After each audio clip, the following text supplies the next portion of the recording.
근육량을 지키는 게 요요를 예방할 수 있거든요. 그래서 근육에 포인트를 많이 두는 것 같아요. 정작 다이어트에 있어서 이 지방은 천덕꾸러기예요. 지방도 알고 보면 괜찮은 애거든요. 그래서 오늘은 지방에 대해서, 체지방을 어떻게 늘리는지에 대해서 얘기를 해보려고 해요.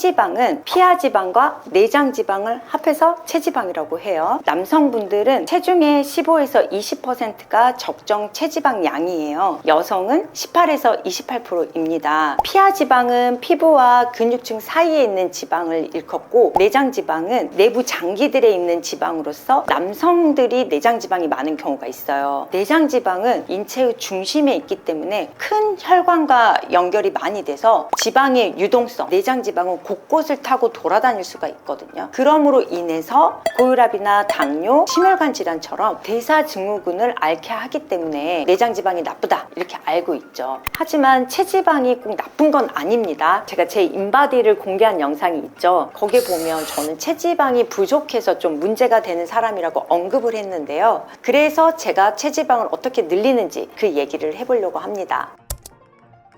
지방은 1g당 9kcal의 에너지를 발산하죠. 영양분을 저장하는 저장고와 같은 게 이제 지방입니다. 지방은 열 전도율이 낮기 때문에 체온을 유지해주고요. 우리 몸의 가장 기본적인 구성단인 세포, 이 세포의 막을 형성합니다. 체지방은 정말 우리 몸의 생명을 유지시켜주는 역할을 하고 있는데요. 우리 여성에게 체지방은 에스트로겐 농도를 조절해주는 역할을 하고 있어요. 체지방이 28% 이상이 돼도 18% 이내가 돼도 에스트로겐의 분비가 균일하지 못해서 무월경이 되기도 하고 이유 없는 난임과 연관이 많이 있습니다. 그래서 우리가 지방을 늘릴 때는 무작정 늘리는 게 아니라 정상 체중 안에서의 체지방 비율을 정상적으로 늘리는 게 가장 중요합니다. 체지방을 늘리기 위해서 일부러 고지방식을 드신다거나 밤늦게 야식을 드시고 살찌기 위해서 먹고 자고 이렇게 하라는 뜻이 아닙니다.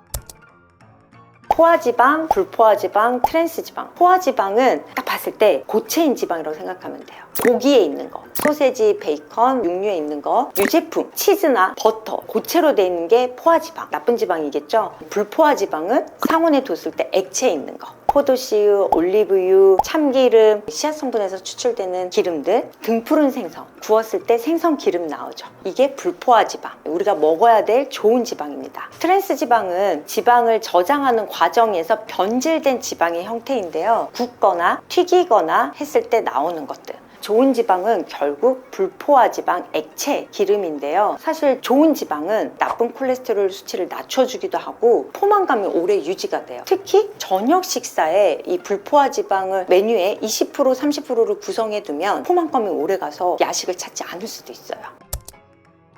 견과류예요. 견과류는 산소와 결합이 되면 산패가 돼요. 땅콩 같은 거 오래된 거 먹으면 쩐내 나면서 느끼하는 거 있죠. 밀폐된 용기에 잘 보관을 하셔야 되는데, 그런 의미에서 저는 껍질이 있는 견과류, 피스타치오나 호두 까먹는 걸 좋아하거든요. 요즘은 견과류 외에 하나씩 소포장되는 것들이 있잖아요. 먹기도 편하고 얼만큼의 용량을 먹는지도 체크가 되거든요. 두 번째 음식, 등푸른 생선입니다.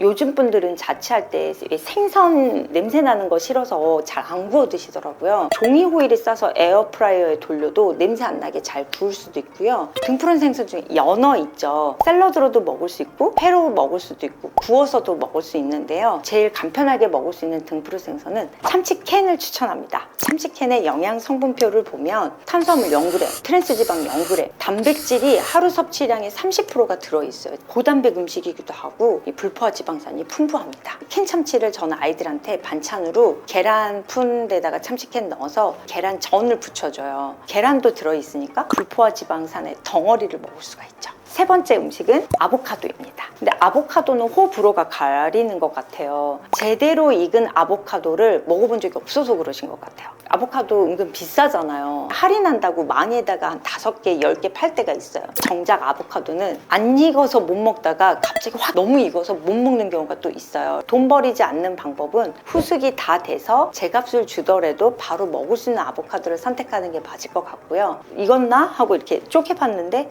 조금 덜 익었어. 이럴 때는 랩에 싸서 전자레인지에 30초 돌리면 돼요. 그러면 맛있게 익은 아보카도를 먹을 수 있어요. 네 번째, 참깨, 참기름입니다. 참깨 씨앗 성분에는 불포화지방산이 풍부하다고 했잖아요. 주먹밥을 하더라도 참기름으로 밥 양념을 하지만 참깨를 통으로 넣어서 먹으면 참기름과 참깨를 동시에 다 먹을 수 있으니 불포화지방산이 풍부하게 섭취가 될 수 있을 것 같아요.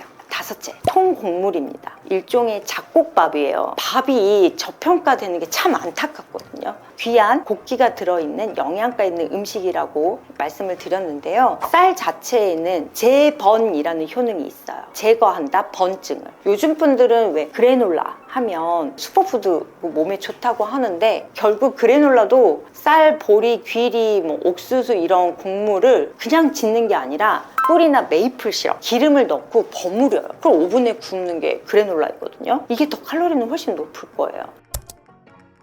저는 쌀밥을 지을 때 두 가지를 꼭 넣어요. 보리랑 기장. 보리는 쌀에 비해서 섬유질이 5배나 많거든요. 보리를 먹으면 열을 식혀줘요. 요즘 우리 현대인들은 가만히 앉아서 한 곳에서 일을 많이 하기 때문에 열이 발생될 수밖에 없어요. 그럼 열을 식혀줘야 되는 게 항상 건강관리의 기본이라고 생각하시면 되는데 그때 보리가 역할을 해주는 것 같아요.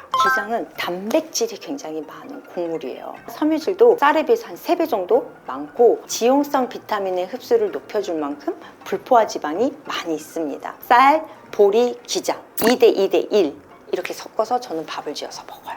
다이어트를 위해서 무작정 체지방 비율을 낮추는 것보다는 적정한 체지방을 유지해야 몸이 건강해지거든요. 체지방을 무작정 빼자는 얘기도 아니고 고지방식을 해서 막 체지방을 찌우자는 얘기도 아니에요. 건강한 적정 체중 안에서 적정한 체지방 비율이 우리 몸에는 꼭 필요하다.